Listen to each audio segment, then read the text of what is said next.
নাটোর এবং চাঁপাইনবাবগঞ্জ থেকে আমাদের সাথে যুক্ত হচ্ছেন আমাদের সহকর্মীরা। নাটোর থেকে যুক্ত আছেন দেবাশিস কুমার সরকার এবং চাঁপাইনবাবগঞ্জ থেকে যুক্ত আছেন আনোয়ার হোসেন। শুরুতেই যাব দেবাশিসের কাছে।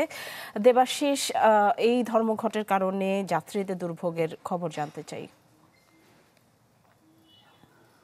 নিশি সকালবেলা কিন্তু হঠাৎ করে যাত্রী সাধারণ এই বাস স্ট্যান্ডে এসে জানতে পারেন যে আসলে বাস চলাচল বন্ধ। আগাম কোনো পূর্ব ঘোষণা ছাড়াই এই বাস চলাচল বন্ধ করে দিয়েছে মালিকরা।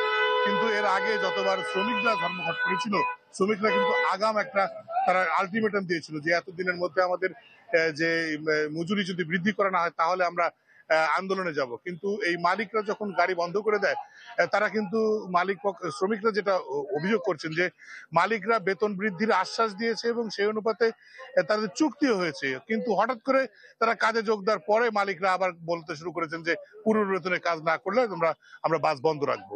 তবে মালিক পক্ষ দাবি করেছেন যে শ্রমিকরা কিছু অযৌক্তিক দাবি করেছেন, যেমন দৈনিক তাদের যে খাবারের এক ব্যবস্থা সেটা এবং সেখান থেকে যাত্রী যাতে তুলতে পারে সেই ধরনের একটি দাবির অভিযোগ করেছেন মালিক পক্ষ। কিন্তু শ্রমিকরা বলছেন যে না, আমরা সেরকম কোনো দাবি করিনি, তবে তাদের খাবার দাবিটা ছিল আগে থেকেই।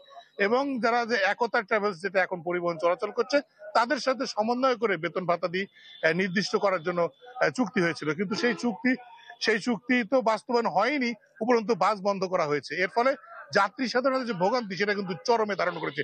বিশেষ করে সামনে দুর্গাপূজা, এই উপলক্ষে এই যাত্রী ভোগান্তি যে চরম আকার ধারণ করছে, এ নিয়ে প্রশাসনের তেমন কোনো নজরদারি চোখে পড়ছে না।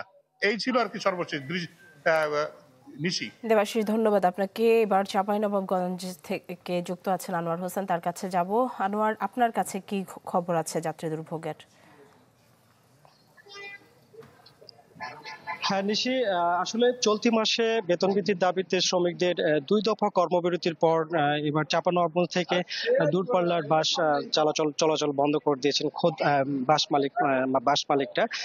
ফলে শ্রমিকদের বেতন বাড়ানোর ইস্যুতে পূর্ব ঘোষণা ছাড়াই বাস বন্ধ করে দেওয়ায় চরম বিপাকে পড়েছেন সাধারণ যাত্রীরা। গতকাল রাত 11টার দিকে হঠাৎ করে বাস কাউন্টার থেকে ঘোষণা দেওয়া হয় যে আগামীকাল থেকে বাস চলাচল বন্ধ থাকবে। আর এর ফলে আমরা আজ সকাল থেকে আমরা যেটি লক্ষ্য করেছি যে গ্রামীণ ট্রাভেলস, ন্যাশনাল, দেশ এবং হানিফ সহ কয়েকটি কোম্পানির বাস চলাচল আজ সকাল থেকে চলাচল করতে দেখা যায়নি।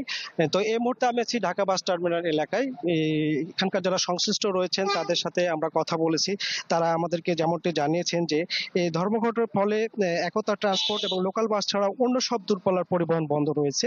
তো এরকম একটি অবস্থায় তৃতীয় দফায় আবার বাস বন্ধ হয়ে যাওয়ায় ঢাকা, চট্টগ্রাম, সিলেট, কক্সবাজার সহ দূরের যারা গন্তব্যগামী যাত্রীরা রয়েছেন তারা মারাত্মক ভোগান্তিতে পড়েছেন। এবং আমরা সংশ্লিষ্টদের সাথে কথা বলে আরেকটি বিষয় জানতে পেরেছি, তারা জানিয়েছেন যে ঢাকায় প্রতি ট্রিপে একজন চালক 1250 টাকা, সুপারভাইজার 500 টাকা এবং চালকের সহকারী 400 টাকা পান। সম্প্রতি তারা বেতন বাড়ানোর দাবিতে আন্দোলন শুরু করেন, কয়েক দফায় বাস চলাচল বন্ধ হয়েছে। সংকট নিরসনে গত 23 সেপ্টেম্বর ঢাকার শ্রমিক পক্ষ মালিক পক্ষ মিটিংও হয়েছে।